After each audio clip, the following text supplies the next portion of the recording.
नमस्कार विद्यार्थी मित्रांनो. बूस्ट लर्न या चॅनलवर आपले सहर्ष स्वागत आहे.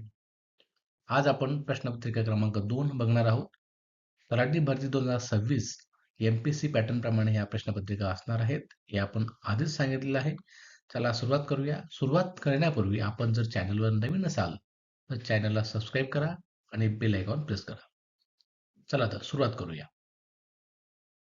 प्रश्न क्रमांक 1. सर्वोच्च न्यायालयातील न्यायाधीश टिंब वर्ष वय पूर्ण होईपर्यंत पदावर राहू शकतात.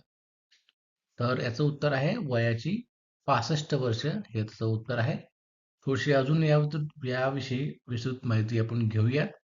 बघा, कलम 124 नुसार राष्ट्रपती मार्फत आपण सर्वोच्च न्यायालयातील न्यायाधीश यांची नेमणूक करतो आणि वयाची 65 वर्ष पूर्ण होईपर्यंत ते आपल्या पदावर राहतात.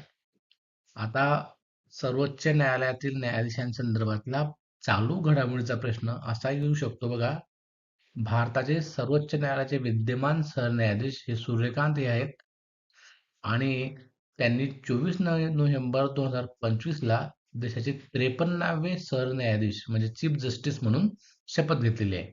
तर सूर्यकांत हे आपल्या सर्वोच्च न्यायालयाचे न्यायाधीश म्हणून 53वा त्यांचा नंबर आहे आणि सध्या ते खूप चर्चेत आहेत. मगाशी त्यांनी युवा जनतेला कॉक्रोच हा शब्द वापरल्यामुळे बरंच दिल्लीवरचं आंदोलन आणि नीट पेपरचा लीक या संदर्भातल्या गोष्टी घडल्यात. त्यासाठी चालू घडामोडी किंवा जनरल नॉलेजवरच्या संदर्भात हा प्रश्न हमखास येऊ शकतो. सर्वोच्च न्यायालयातील न्यायाधीशांचे वय वर्ष 65. नेमणूक कोणामार्फत होते तर राष्ट्रपती मार्फत. कलम कोणतं तर 124 आणि विद्यमान न्यायाधीश जे आहेत ते सूर्यकांत आहेत. त्यांची नेमणूक झाली होती 24 नोव्हेंबर 2025 रोजी आणि ते 53वे सरन्यायाधीश आहेत. बघा, या ठिकाणी 5-6 प्रश्न या घटकावर बनत आहेत. चला पुढचा प्रश्न घेऊया. प्रश्न क्रमांक 2. कोणता देश राष्ट्रसंघाचा कधीच सदस्य नव्हता? राष्ट्रसंघ विचारला आहे आणि सदस्य नव्हता विचारलाय. त्याचं उत्तर आहे अमेरिका. ऍक्च्युली जर पाहिलं तर अमेरिकेनेच राष्ट्रसंघाची स्थापना केली होती, परंतु अमेरिका हा देश राष्ट्रसंघाचा कधीच सदस्य बनला नाही. त्याला कारण असं होतं की 1920 मध्ये आपण बघूया, 1920 मध्ये विड्रो विल्सन यांनी या राष्ट्रसंघाची स्थापना केली. उद्देश असा होता की बाबा जगामध्ये शांती असावी, युद्ध होऊ नये, यासाठी 1920 ला विड्रो विल्सन जे राष्ट्राध्यक्ष होते तत्कालीन, त्यांनी स्थापना केली होती. परंतु अमेरिकेच्या सिनेटने याला मान्यता दिली नाही, याची मंजुरी नाकारली. त्याच्यामुळे अमेरिका या राष्ट्रसंघाचा कधीच सदस्य बनला नाही. परंतु दुसऱ्या महायुद्धानंतर मात्र राष्ट्रसंघाची जागा संयुक्त राष्ट्राने घेतली आणि संयुक्त राष्ट्रसंघाची स्थापना अमेरिकेने केली. बघा, 24 ऑक्टोबर 1945 ला संयुक्त राष्ट्रसंघाची स्थापना आपल्याला झालेली दिसते. आता या संयुक्त राष्ट्रसंघाच्या स्थापनेचा उद्देश काय होता तर दुसऱ्या महायुद्धानंतर जगामध्ये शांतता आणि सुरक्षितता टिकवून ठेवण्यासाठी या संघटनेची निर्मिती केलेली आहे. म्हणजे थोडक्यात काय की जे संयुक्त राष्ट्र संघटना आहे ही याचंच फलित आहे राष्ट्रसंघाचं. राष्ट्रसंघाला यश आलं नाही. न येण्याचं कारण काय की ज्याने मांडला तोच देश त्या राष्ट्रसंघाचा सदस्य नव्हता. त्याच्यामुळे राष्ट्रसंघाला यश आलं नाही आणि परिणामी दुसरं महायुद्ध झालं. पण दुसऱ्या महायुद्धानंतर मात्र जगाला आणि अमेरिकेला सुद्धा कळालं की या ठिकाणी अशी संघटना करणं गरजेचं आहे. म्हणून संयुक्त राष्ट्र संघाची स्थापना 24 ऑक्टोबर 1945 ला झालेली. या संदर्भातले प्रश्न विचारले जातात. संयुक्त राष्ट्र संघाची स्थापना कधी झाली तर 24 ऑक्टोबर 1945. चला पुढे जाऊया. प्रश्न क्रमांक 3. नीती आयोगाची स्थापना टिंब रोजी करण्यात आली. याचं अचूक उत्तर आहे पर्याय क्रमांक 2, 1 जानेवारी 2015. आता नीती आयोग हा जुना नियोजन आयोगच आहे. म्हणजे प्लॅनिंग कमिशनची जागा नीती आयोगाने घेतलेली आहे. ते आपण बघूया. बघा, नीती आयोग काय आहे तर national institute for transforming India हा भारत सरकारचा सर्वोच्च धोरणात्मक थिंक टँक आहे. आता मगाशी सांगितल्याप्रमाणे जुन्या नियोजन आयोगाची जागा घेण्यासाठी 1 जानेवारी 2015 ला याची स्थापना करण्यात आली आणि याचे पदसिद्ध अध्यक्ष पंतप्रधान असतात. म्हणजेच याचे अध्यक्ष कोण आहेत मग आता तर नरेंद्र मोदी हे त्यांचे या नीती आयोगाचे अध्यक्ष असतात. याच्या नीती आयोगामध्ये 2-3 पदं आहेत ते सुद्धा आपण बघूया. याच्यामध्ये उपाध्यक्ष सुमन बेरी आहेत. आता त्याच्या जागी नवीन आले आहेत, त्यांचं नाव आहे अशोक लाहिरी. अशोक लाहिरी म्हणून हे उपाध्यक्ष आहेत आता नवीन. म्हणजे जीके साठी हा प्रश्न महत्वाचा आहे, जनरल नॉलेजसाठी. चालू घडामोडीमध्ये मुख्यालय नवी दिल्लीला असणार आहे आणि अध्यक्ष आपण पाहिलं आता पंतप्रधान नरेंद्र मोदी आहेत. आणि याचे एक पद आहे अजून याचं सीईओ म्हणजे मुख्य कार्यकारी अधिकारी हे अनुराग जैन आहेत. अनुराग जैन हे या नीती आयोगाचे सीईओ आहेत. मग असे सांगितल्याप्रमाणे की प्लॅनिंग कमिशन जे होतं भारतीय नियोजन आयोग हा 15 मार्च 1950 ला स्थापन झाला होता. याची जागा या नीती आयोगाने घेतलेली आहे. आणि जो जुना नियोजन आयोग होता त्याचं काय काम होतं तर देशाच्या आर्थिक विकासासाठी पंचवार्षिक योजना तयार करणं हे नियोजन आयोगाचं काम होतं. आणि या पंचवार्षिक योजनांना मंजुरी देण्याचं काम राष्ट्रीय विकास परिषद करायची. आता हा राष्ट्रीय विकास परिषद आणि नियोजन आयोग राहिलेला नाहीये, त्याची जागा नीती आयोगाने घेतलेली आहे. ओके, 14 मध्ये हा आयोग बरखास्त करण्यात आला आणि 15 मध्ये नीती आयोग स्थापन करण्यात आला. नीती आयोगामध्ये आता आपण पाहिलं स्थापना 2015 झालेली आहे. त्यांचे उपाध्यक्ष अशोक लाहिरी आहेत. मुख्यालय नवी दिल्लीला आहे आणि पंतप्रधान त्याचे अध्यक्ष असतात पदसिद्ध. त्या हिशोबाने नरेंद्र मोदी त्याचे अध्यक्ष असणार आहे आणि सीईओ कोण आहेत तर अनुराग जैन. अशा पद्धतीने नीती आयोगावर सुद्धा प्रश्न विचारले जातात. पुढचा प्रश्न बघा, जागतिक महामंदी कोणत्या वर्षी सुरू झाली? जागतिक महामंदी 1929 ला सुरू झालेली आहे. ऑप्शन क्रमांक त्याचं अचूक उत्तर आहे. पुढचा प्रश्न याचा होता, अलिप्ततावादी चळवळीची पहिली शिखर परिषद कुठे झाली? उत्तर आहे बेलग्रेड. ह्या नॉन अलाइनमेंट मुवमेंट म्हणजे नाम असं त्याला म्हणतात इंग्रजीमध्ये शॉर्ट फॉर्म. डिटेल माहिती बघूया. बघा, अलिप्ततावादी चळवळ म्हणजे नॉन अलाइनमेंट मुवमेंट नाम याची स्थापना 1961 मध्ये बेलग्रेड झालेली आहे. बघा, स्थापना आपल्याला माहिती पाहिजे 1961 आणि ठिकाण कुठे आहे ते बेलग्रेडला आणि बेलग्रेडलाच त्यांची पहिली परिषद भरली होती. आता या ठिकाणी अजून वेगळा प्रश्न विचारला जातो, जे 5 संस्थापक आहेत या नाम संघटनेचे त्यामध्ये भारताचे पंतप्रधान नेहरू एक आहेत. दुसरे युगोस्लावियाचे अध्यक्ष मार्शल टिटो आहेत. तिसरे आहेत इजिप्तचे अध्यक्ष आहेत गमाल अब्दुल नासेर आणि इंडोनेशिया अध्यक्ष सुकर्णो आणि घानाचे राष्ट्राध्यक्ष क्वामे नकुरमा. हे 5 व्यक्तींनी बनून ही नाम अलाइनमेंट किंवा नाम संघटना तयार केली होती. याचा उद्देश असा आहे की रशिया आणि अमेरिका या दोन महासत्तांच्या संघर्षात आपण तटस्थ राहणं आणि विश्वशांतीला प्रस्तुत करणं ह्या नॉन अलाइनमेंट मुवमेंटचा उद्देश होता. पुढचा प्रश्न बघूया. कोणता ग्रह पृथ्वीच्या सर्वात जवळ आहे? लक्षात घ्या, प्रश्न हा गुगली प्रश्न आहे. जनरली आपल्याला सूर्याजवळचा ग्रह माहित आहे बुध, पण तो पृथ्वीच्या सर्वात जवळ विचारतोय. या ठिकाणी 2 उत्तर आहेत बघा. शास्त्रीय संशोधनानुसार बुध आणि उत्तर आणि शुक्र उत्तर 2 उत्तर आहेत, पण योग्य उत्तर कोणतं ते बघूया. शास्त्रीय संशोधनानुसार कक्षेत फिरणाऱ्या होणाऱ्या सरासरी अंतराचा विचार केला तर मर्क्युरी म्हणजेच बुध हा पृथ्वीच्या सर्वात जवळचा ग्रह आहे. मात्र किमान अंतराचा जर विचार केला, किमान अंतर म्हणजे काय, जेव्हा 2 ग्रह सर्वात जवळ येतात फिरताना तर त्याच्यामध्ये शुक्र हा पृथ्वीच्या सर्वात जवळ येतो. म्हणजेच पारंपरिक अभ्यासामध्ये बऱ्याचदा शुक्र हाच पृथ्वीचा सर्वात जवळचा शेजारी ग्रह मानला जातो. म्हणजे पर्याय क्रमांक 3 या ठिकाणी आपलं अचूक उत्तर आहे. एक सुद्धा उत्तर या ठिकाणी योग्य आहे. कारण का या संदर्भातले 2 दृष्टिकोन आहेत. ते कोणकोणते आहेत ते बघूया. पहिला दृष्टिकोन सरासरी अंतराचा. सरासरी अंतराचा जर का आपण दृष्टिकोन वापरला तर बुध हा आपल्याला पृथ्वीच्या जवळचा वाटतो. आणि दुसरा दृष्टिकोन आहे तो किमान अंतराचा. जर हा दृष्टिकोन वापरला तर शुक्र हा पृथ्वीच्या जवळचा ग्रह आहे. आता परीक्षेला 2 ऑप्शन कधी येणार नाहीत. एक तर बुध असेल किंवा शुक्र असेल. आणि जनरली शुक्र, बुध या ठिकाणी पृथ्वीच्या सर्वात जवळचा विचारला असल्यामुळे प्रश्नांची गुगली लक्षात ठेवा. या ठिकाणी जर का सूर्य विचारला असता तर आपलं उत्तर डोळे झाकून बुध राहिला असता, कारण सूर्याचा सगळ्यात जवळचा ग्रह बुध आहे. पण या ठिकाणी पृथ्वी हा विचारला त्याच्यामुळे लक्षात असू द्या. याचे 2 उत्तर आहेत. संभाव्य उत्तर आपलं आणि लॉजिकल उत्तर तुमचं पाहिलं तर शुक्र आहे. चला पुढे जाऊया. प्रश्न क्रमांक 6. बाल कुपोषण संदर्भात खालीलपैकी कार्य कोणाचे? कोणी बाल कुपोषण म्हणजे मालन्यूट्रिशन असतं मुलांचं त्या संदर्भातलं काम कुणी केलंय तर डॉक्टर अभय बंग आणि राणी बंग या दोन दाम्पत्यांनी या संदर्भात मोठं योगदान दिलेलं आहे. आणि यासाठी त्यांनी शब्द वापरलाय, त्याला कोळी पानगळ असं शब्द वापरलेला आहे आणि याच्यावर साहित्य पण लिहिलं गेलं आहे. तर कोळी पानगळ हा रेफर कशासाठी आहे तर बाल कुपोषण यासाठी हा शब्द रेफर केला जातो आणि याच्यावर कार्य कोणाचं आहे तर अभयभंग आणि राणीभंग यांचं. चला पुढे जाऊया. प्रश्न क्रमांक 7. टपाल तिकिटाचा संग्रह करण्याची कला टिंबटिंब या नावाने ओळखली जाते. तर त्याचं उत्तर आहे फिलॅटेली. फिलॅटेली म्हणजेच टपाल तिकीट संग्रहांचा छंद किंवा संग्रह करण्याची कला, त्याला फिलॅटेली आपण म्हणतो. प्रश्न क्रमांक 8 बघूया. अनहॅपी इंडियाचे पुस्तक कोणी लिहिले? अनहॅपी इंडिया हे पुस्तक कोण लिहिले आहे? तर याचं उत्तर आहे लाला लजपत राय यांनी अनहॅपी इंडिया हे पुस्तक लिहिलेलं आहे. पुढचा प्रश्न बघूया. प्रश्न क्रमांक 9. खालीलपैकी कोणत्या संस्थेद्वारे तंबाखू ही पृथ्वीला विषबाधित करणारी आहे याबद्दल अहवाल सादर करण्यात आला? आता हा जीके वरचा प्रश्न आहे, जनरल नॉलेजचा आणि पर्यावरणासंदर्भातला आहे. त्याचं उत्तर आहे जागतिक आरोग्य संघटनेने हा अहवाल सादर केलेला आहे. जागतिक आरोग्य संघटनेबद्दल थोडी माहिती बघूया. बघा, जागतिक आरोग्य संघटना ही संयुक्त राष्ट्र संघाची सार्वजनिक आरोग्यासाठी कार्य करणारी संस्था आहे.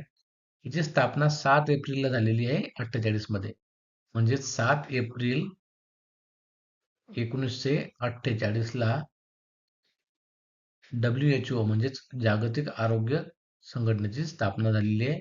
याचं मुख्यालय जिनेवाला आहे, लक्षात घ्या. स्वित्झर्लंडमध्ये आहे. याच्यावर सुद्धा प्रश्न बनतो की WHO चे मुख्यालय काय? तर मुख्यालय कोणतं आहे? जिनेवा. आणि जगातील सर्वांना म्हणजे सर्व लोकांना आरोग्याचा उच्च स्तर मिळवून देण्याचं काम, मुख्य ध्येय या आरोग्य संघटनेचं आहे.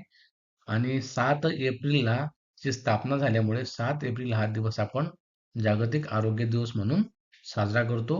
बघा, 7 एप्रिल हा दिवस आपण काय साजरा करतो तर जागतिक आरोग्य दिन. दिनविशेषमध्ये हा शब्द महत्वाचा शब्द आहे किंवा महत्वाचा प्रश्न आहे. आणि या ठिकाणी 194 देश या संघटनेचे सदस्य आहेत. चला पुढचा प्रश्न घेऊया. 1984 मध्ये स्पायडरमॅन या कॉमिकच्या 25व्या क्रमांकाच्या पानाचा लिलाव करण्यात आला. या पानाला तब्बल किती डॉलरची बोली लावण्यात आली होती? म्हणजे या ठिकाणी अतिशय महत्वाचा प्रश्न आहे बघा, हा जीके वर आधारित आहे. तर 33,60,000 अमेरिकन डॉलर म्हणजे पर्याय क्रमांक एक अचूक उत्तर आहे. एवढं त्याची बोली लावली होती. बघा, या ठिकाणी दिसतंय आपल्याला 84 मध्ये स्पायडरमॅन म्हणजे सिक्रेट वार्स सिरीज 8 कॉमिकच्या 25 क्रमांकाच्या पानाचा लिलाव हा कधी झाला? 13 जानेवारी 2022 रोजी डॅलास टेक्सास येथे झाला. या पानाला तब्बल 33,60,000 अमेरिकन डॉलरची प्रचंड बोली लावण्यात आली. या कॉमिकचं नाव बघा, मार्वल कॉमिक्सचं सिक्रेट वार्स क्रमांक 8. कलाकार आहेत माईक झेक आणि लिलाव करणारी जी संस्था होती ती हेरिटेज ऑक्शन. हे टेक्सासमध्ये झालेलं आहे, डॅलस टेक्सासमध्ये. या लक्षात असू द्या, याच्यावरती प्रश्न बनतात. या ठिकाणी त्यांनी डॉलरची म्हणजे बोलीची किंमत विचारली. कधी कधी आपल्याला लिलाव करणारी संस्था विचारतील, कधी लिलाव झाला ती तारीख विचारतील किंवा कॉमिकचे नाव विचारतील, कलाकार विचारतील, असा प्रश्न या ठिकाणी बनू शकतो. चला पुढचा प्रश्न बघूया. पुढचा गणिताचा प्रश्न आहे बघा. एका संख्येला 7ने गुणून 5ने भागायचे होते. 7ने गुणून 5ने भागायचे होते. परंतु त्याऐवजी चुकून 5ने गुणून 7ने भाग दिला, तेव्हा उत्तर 25 आले. तर खरे उत्तर काय असेल? खरे उत्तर पाहण्यापेक्षा आपण पहिले दिलेले काही गोष्टी त्याने काय केलं? चुकून काय केलं? 5ने गुणून 7ने भाग दिला. मग ती संख्या आपण x घेऊया. ओके. ती संख्या जर का x घेतली, x ला काय केलं? 5ने गुणून काय केलं? 7ने भागितलं. तेव्हा उत्तर किती आलं? 25. मग आपण काय करूया? ती पहिली संख्या बघून घेऊया कोणती आहे ती. बरोबर काय येणार? 25 गुणिले 7 भागिले 5 म्हणजे 5 5 25 आणि x तुमची किंमत किती आली मग? 35. म्हणजे ती संख्या 35 होती. म्हणजे 35 संख्या होती. त्या संख्येला त्याने चुकून 5ने गुणलं आणि 7ने भागलं. आपल्याला काय करायचं आहे? 7ने गुणायचं आणि 5ने भागायचं आहे. मग 7ने गुणा आणि 5ने भागा. 5 1 5, 5 7 35, 7 7 49. मग खरं उत्तर काय असणार आहे आपलं? 49. अशा पद्धतीने आपल्याला हे गणित सोडवता येतं. सोपा प्रश्न होता, काही कठीण नव्हता. पुढे जाऊया. पुढचा प्रश्न बघा, 2 अंकी समसंख्यांची बेरीज किती? अतिशय सोपा प्रश्न आहे बघा. गणितामध्ये बऱ्याच गोष्टी आपल्या ऑब्झर्वेशनने सुटतात. गणितामध्ये तुमचं जेवढं ऑब्झर्वेशन किंवा निरीक्षण असेल, तेवढे प्रश्न आणि तेवढ्या शॉर्टकट ट्रिक्स आपल्याला पाहायला मिळतात. पहिले आपण समजून घेऊया. याचे मी चार्ट बनवले, चार्ट पण तुम्हाला दाखवतो. त्याआधी 2 अंकी समसंख्यांची बेरीज किती येते ते आपण काढून बघूया. यासाठी एक फॉर्म्युला आहे बघा. पहिली संख्या अधिक शेवटची संख्या आणि गुणिला एकूण संख्या भागिला 2 असा याचा फॉर्म्युला आहे. मग आता 2 अंकी समसंख्यातली पहिली संख्या कोणती येणार 2 अंकी? तर ती 10 येणार. शेवटची संख्या कोणती येणार? 2 अंकी समसंख्या येणार 98. आता मग यांची आपण बेरीज करणार. इथे कंस टाकूया. आणि एकूण संख्येच्या निमपट. आता एकूण संख्या किती? तर लक्षात घ्या, 2 अंकी समसंख्या ज्या आहेत त्या आहेत 45 आणि 2 अंकी विषम संख्या सुद्धा किती आहेत? 45. ओके. मग एकूण संख्या तुमच्या आहेत 45 भागिला 2. मग आपण यांची जर का बेरीज केली तर बघा इथं 108 उत्तर येतं. 108 गुणिला 45 भागिला 2 या 2 याला डिवाइड करा. 2 10 आणि 2 8 म्हणजे 54 गुणिला 55 हे जे उत्तर असणार आहे, हा गुणाकार जर आपण केला तर आपलं उत्तर. आणि यासाठी चार्ट सुद्धा आहे, लक्षात घ्या. बघा या ठिकाणी चार्ट दिलाय तुमच्या लक्षात असण्यासाठी. 2 अंकी समसंख्यांची बेरीज जी आहे ती दिसते तुम्हाला 2430 आणि विषम संख्यांची बेरीज आहे 2475 आणि सम आणि विषम संख्यांतला मधला फरक सुद्धा तुमचा असणार आहे 45. लक्षात घ्या, 2 अंकी समसंख्या आणि विषम संख्या यांच्या बेरजेतला फरक सुद्धा 45 येतो. समसंख्या सुद्धा 45 आहेत 2 अंकी, विषम सुद्धा 45 आहेत आणि त्यांच्या बेरजेतला फरक सुद्धा 45च येणार. 3 अंकी समसंख्यांची बेरीज इथे दिली आहे बघा आणि विषम संख्यांची बेरीज सुद्धा दिलेली आहे. 4 अंकी समसंख्यांची बेरीज दिलेली आहे आणि विषम संख्यांची बेरीज दिलेली आहे. दुसरा तक्ता तुमच्या माहितीसाठी बघा. या ठिकाणी समसंख्या आणि विषम संख्या बघा. 2 अंकी समसंख्या 45 मगाशी सांगितलं ते. विषम संख्या सुद्धा 45 आहेत आणि त्या सम आणि विषम संख्यामधला फरक किती आहे? 45. प्रश्न जर आपल्याला असा आला की 2 अंकी समसंख्या आणि विषम संख्या यांच्या बेरीजतील फरक किती? तर उत्तर काय असणार आहे? 45. 3 अंकी समसंख्या आणि 3 अंकी विषम संख्या यांच्या बेरीजतील फरक किती? तर 450. 4 अंकी समसंख्या आणि 4 अंकी विषम संख्या यांच्या बेरजेतला फरक किती आहे? 4500. अशा पद्धतीने पुढील संख्या वाढली तर आपलं उत्तर 45च्या पटीत म्हणजे 10च्या पटीमध्ये आपलं उत्तर इथं येतंय. कोणतं? सम आणि विषम संख्यातला बेरजेतला फरक विचारला तर. हा चार्ट लक्षात ठेवा जेणेकरून आपल्याला त्या ठिकाणी कॅल्क्युलेशन वाचणार आहेत. नाहीच आपल्याला चार्ट लक्षात राहिला तर हे सूत्र वापरा. पहिली संख्या अधिक शेवट संख्या कंस करा गुणिले एकूण संख्या भागिले 2. या सूत्राने तुम्हाला कोणत्याही संख्यांची एकूण बेरीज काढता येते. मग समसंख्या असो, विषम संख्या असो, क्रमवार संख्या असो की कोणत्याही संख्या असो. ओके. चला पुढे जाऊया. बघा, रामने एक अलमारी 10% करासहित 3300 ला विकत घेतली. तर अलमारीची कर लावण्यापूर्वीची किंमत किती? आता या ठिकाणी कर लावण्यापूर्वीची किंमत विचारतोय आपल्याला, म्हणजे आपल्याला त्या कर लावण्यापूर्वीची किंमत आपण जर एक्स मानली तर या एक्स वरचे 10% घेतले म्हणजे एक्स किंमत प्लस त्या एक्स किंमतीवरचे 10% कर आपण जर घेतला तर किंमत किती होती? ती 3300. असे मांडणी करून आपल्याला हे उत्तर करावं लागणार आहे.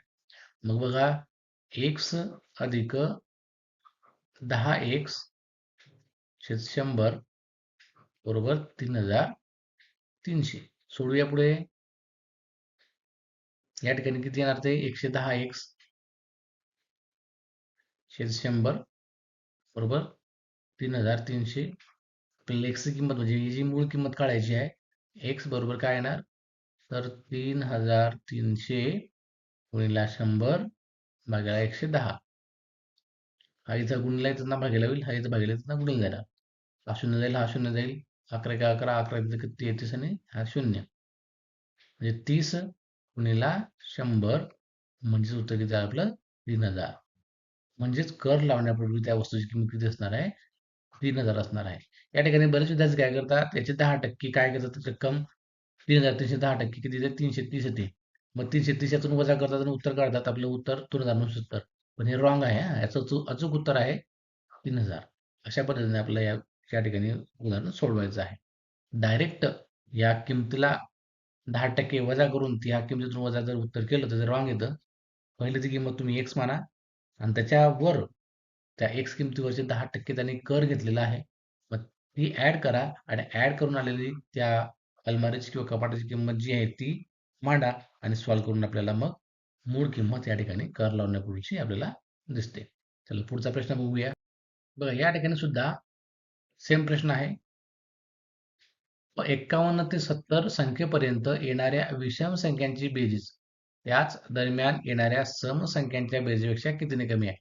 मग अशी तुम्हाला मी जो उत्तर दाखविला 2 अंकी समसंख्यांची बेरीज आणि विषम संख्यांच्या बेरीजला फरक किती? त्याच धर्तीवर हा प्रश्न आहे. तो थोडा वेगळा आहे. त्याने टोटल 2 अंकी संख्या विचारलेल्या नाही. फक्त आपल्याला रो दिलाय कोणता? 51 ते 70.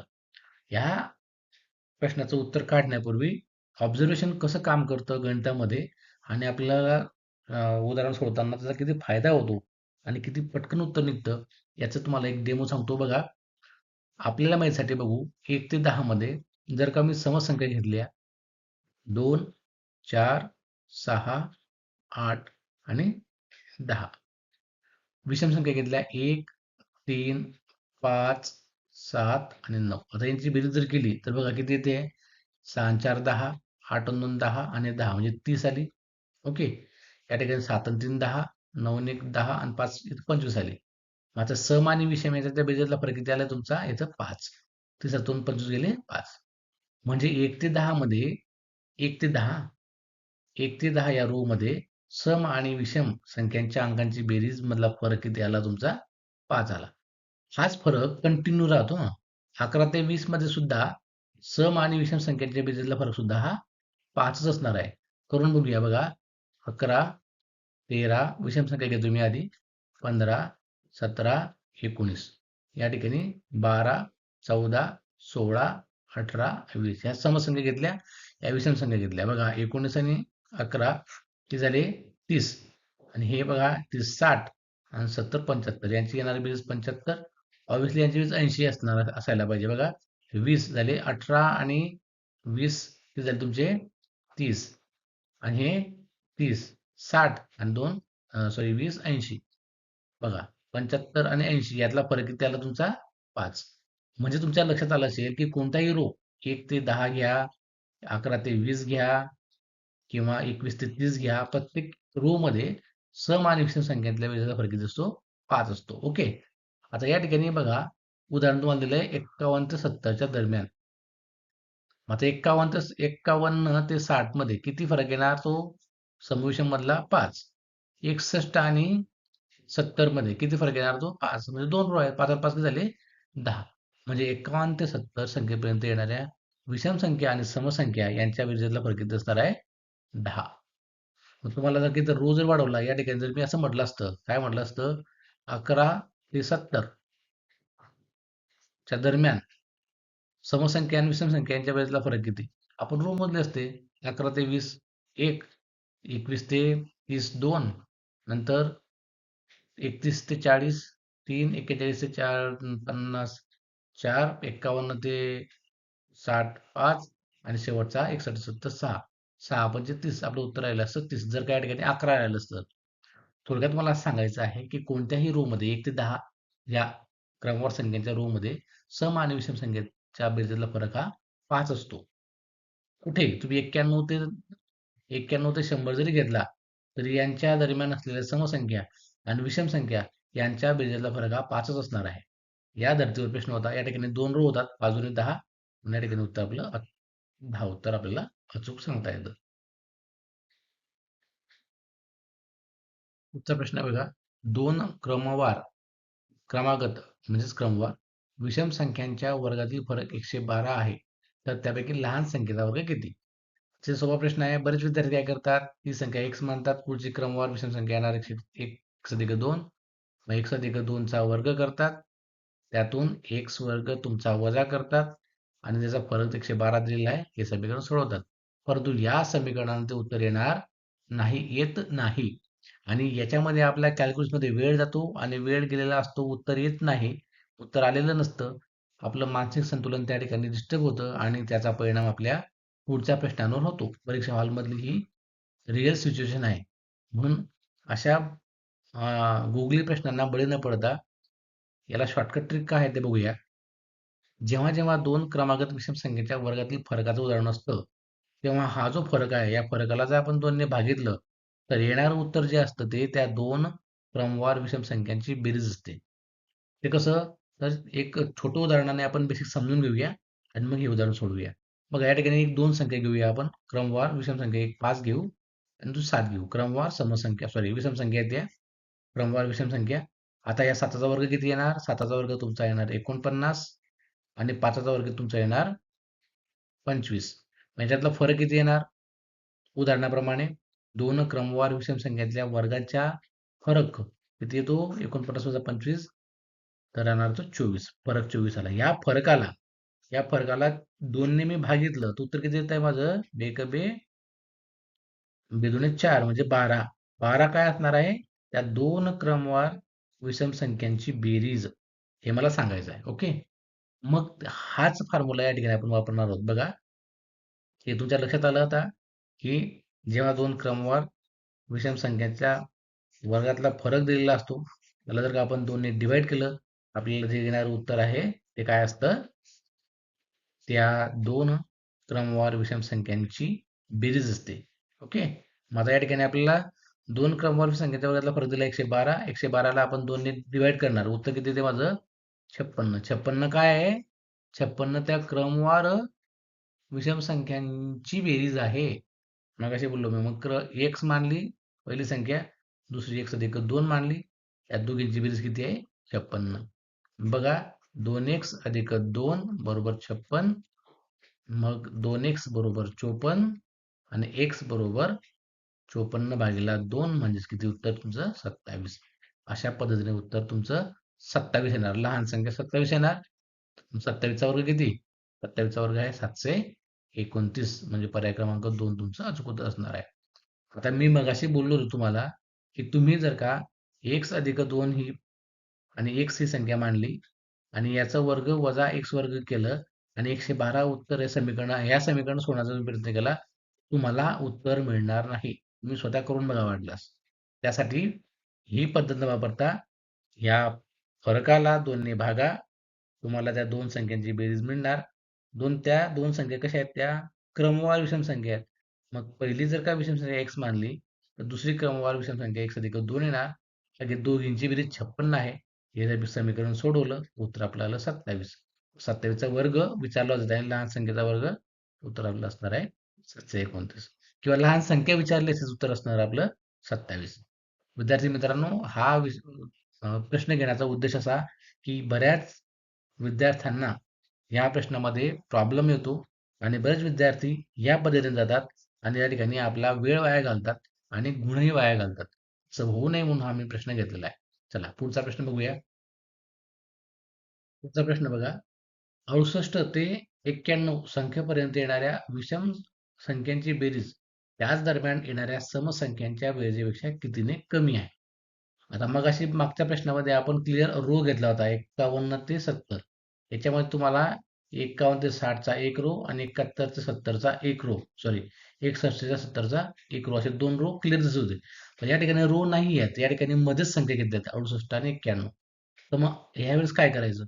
सोपं, तसंच करायचं. आपण काय करणार आता? या ठिकाणी ही संख्या काय आहे? 68 म्हणजे समसंख्या आहे. ही काय आहे? समसंख्या आहे. ही पुढची संख्या कोणती आहे? विषम आहे. काय करूया आपण? या संख्या सम आहे ना, तिला आपण सम बनवून घेऊ. म्हणजे 91च्या पुढची संख्या कोणती येणार मग? समसंख्या 92. मग काय करणार आपण? 92 मधून 68 वजा करू. करा वजा की 7चा वेळी जाणार तुमचा 8, इथं झाले 12. 12तून 8 गेले 4. नंतर 8तून 6 गेले 2, 24. या 24ला काय करूया? 2ने भागूया. 2ने जर आपण भागितलं तर येणार 12.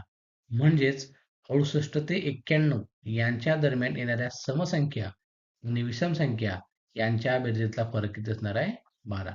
मग तुम्हाला कोणती संख्या विचारू देत, 2 अंकी असू दे, 3 अंकी असू दे, तर काय करायचं, फक्त सम आणि विषम ही संख्या बघायची. या ठिकाणी 61 आणि या ठिकाणी सॉरी या ठिकाणी 68 आणि या ठिकाणी 91 होत. म्हणजे ही सम होती, ही विषम होती. मग हे काय करायचं, 91च्या पुढची समसंख्या 92 आहे ती 92 घ्यायची. या 92 मधून हा वजा करायचा. हाच फक्त फॉर्म्युला. या ठिकाणी समजा 71 राहिलं असतं आणि या ठिकाणी 8 राहिलं असतं. तर मी काय केलं असतं, 71 विषम संख्या आहे ना, तर 108च्या पुढची विषम संख्या कोणती येणार, 109. मग 109 मधून 71 वजा करणार, जी वजाबाकी येणार त्या वजाबाकीला 2 ने भागणार आणि आलं उत्तर काय असणार आहे, त्या दोन संख्यांमधला फरक असणार आहे. आलं लक्षात? म्हणजे मधूनही आपल्याला प्रश्न विचारला तर ट्रिक काय आहे, जर का संख्या सारख्या सारख्या असतील तर काही गरज नाही भागीला 2 करून डायरेक्ट उत्तर आपल्याला येईल. वजाबाकी करायची यांची. जर का संख्या सारख्या असतील तर. सारख्या म्हणजे काय? 68 ही तुमची सम आहे, 91 ही विषम आहे. या ठिकाणी या संख्यांचा प्रकार सारखा नाही आहे. ही सम आहे, ही विषम आहे. असं असेल तेव्हा काय करायचं? ही जी संख्या आहे, सम आहे की नाही? मग याला पण आपल्याला सम बनवायची. 91च्या पुढची समसंख्या येते 92. मग हा 92 आणि 68 याच्यातला फरक काढायचा आणि त्या फरकाला 2 ने डिवाइड करायचं. काय करायचं? 2 ने डिवाइड करायचं. आलेलं उत्तर तुमचं त्या दोन संख्यांदरम्यान सम आणि विषम संख्येतला फरक असतो. जर का या ठिकाणी सुरुवातीला जर का आता आपण पाहिलं, या ठिकाणी 71 आहे आणि 108 आहे. या ठिकाणी संख्या हा विषम आहे, ही सम आहे. मी काय करणार, 71 ही विषम संख्या असल्यामुळे 108च्या पुढची विषम संख्या 109 येणार. मग 109 मधून 71 वजा करणार. हा जो फरक येणार, या फरकला 2 ने भागणार. येणार उत्तर म्हणजे काय असणार आहे, मग 71 आणि 108 दरम्यान समसंख्या आणि विषम संख्यांच्या विरुद्धला फरक. समजा या ठिकाणी 68 आहे आणि या ठिकाणी 58 आहे किंवा 78 आहे. आता हे सम आहे, हे सम आहे. मग काय करणार मी, या ठिकाणी सम विषम करण्याच्या भानगडीत पडणार नाही. दोन्ही सारखे आहेत ना. सर 78 मधून 68 वजा करणार, उत्तर येणार 10. 10 ला 2 ने भागणार, उत्तर येणार 5. म्हणजेच 68 आणि 78 याच्या दरम्यान ज्या समसंख्या आणि विषम संख्या असतील यांच्या बेरजेतला फरक 5 असणार आहे. आलं लक्षात? अशा पद्धतीने आपल्याला मधूनही संख्या कोणत्याही विचारल्या तरी आपल्याला त्याच्या सम आणि विषम संख्येतल्या बेरजेतला फरक काढता येतो. जंतूंपासून रोगोद्भव हा सिद्धांत टिंबटिंब यांनी मांडला. त्याचं उत्तर असणार आहे आपल्या लुई पाश्चर यांनी हा सिद्धांत मांडलेला आहे. पुढे जाऊया. रक्त गोठवण्यासाठी टिंबटिंब जीवनसत्व आवश्यक असतं. रक्त गोठण्यामध्ये ब्लड कोटिंगसाठी कोणतं विटॅमिन्स पाहिजे, तर विटॅमिन के या ठिकाणी आवश्यक आहे. विटॅमिन के याच्यामुळे रक्त गोठण्यासाठी मदत होते. आणि विटॅमिन संदर्भातला एखादी ऍडिशनल प्रश्न बघूया आपण. या जीवनसत्वाअभावी होणारे कोणकोणते आजार आहेत ते पण बघू आपण. अ जीवनसत्वाची जर का कमतरता असेल, अभाव म्हणजे कमतरता, तर रातआंधळेपणा हा आजार निर्माण होतो. ब जीवनसत्व जर का कमी असेल, तर कमी म्हणजे अभाव असेल, कमतरता असेल तर बेरी. क जीवनसत्व असेल तर स्कर्वी. ड असेल तर मूळदूस आणि केच्या ऐवजी रक्त गोठण्यास अडचण किंवा अडथळा. अशा पद्धतीने ए बी सी डी आणि के या जीवनसत्वाअभावी होणारे आजार कोणकोणते आपल्याला माहिती पाहिजे. तर परत रिपीट करतो बघा. अ जीवनसत्वाअभावी आता नळवणा होतो, नंतर त्याला नाईट ब्लाइंडनेस म्हणतात. ब जीवनसत्वाअभावी होणारा बेरी. क जीवनसत्वाअभावी होणारा स्कर्वी. ड जीवनसत्वाअभावी होणारा मूळदूस आणि के व्हिटॅमिन जे का डिफिशियन्सी असेल किंवा त्याचा अभाव असेल तर रक्त गोठण्यासाठी अडचण या ठिकाणी येते. अशा पद्धतीने जीवनसत्वाच्या अभावी होणारे आजार आहेत. पुढे जाऊया. च्या प्रश्नपत्रिकेतला शेवटचा प्रश्न, प्रश्न क्रमांक 20 बघतोय आपण. टिंबटिंबाच्या अभावाने न्यूट्रोपेनिया हा आजार होतो. त्याचं उत्तर आहे तांबे. तांबे या घटकाच्या अभावी हा आजार होतो. अशा पद्धतीने आपण आज 20 प्रश्न पाहिलेत. त्यामध्ये गणित प्रश्नांचा आपण समावेश केला. हे सेशन तुम्हाला कसं वाटलं ते कमेंट करून नक्की सांगा. धन्यवाद.